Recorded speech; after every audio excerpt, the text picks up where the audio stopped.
For today's video kay naligo man gikan. So, andun dito oy alangan man nagpasagdaan ingon man tanig lanat ni buhuka o parting gay ang mao jud ni akong kakapuyan. Manudlay na ganay ko parte na jud kay lisuda. Kapatid kay gahi unsa bay relate ani gud oy. Siguro oy maranig maglanot. Ay kundi man pud ta manudlay na ingon pud ta gwak-gwak.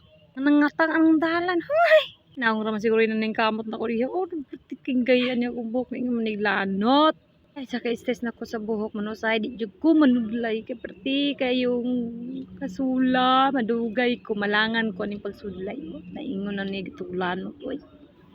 Daliw na ni nako kay murag pasinyag lihok niya akong bata. Hoy, nakaklaro ang atong mga agtang ding sinaw. Hoy, rawara po nato na. Ay, sus, gina-stress jud ko sakto na na eh. Da. Hoy, kay for today's video kay mag lipstick ta. Hoy. Nangubi ta ni mamang lipstick. Uy, marag lain man. Marag, I think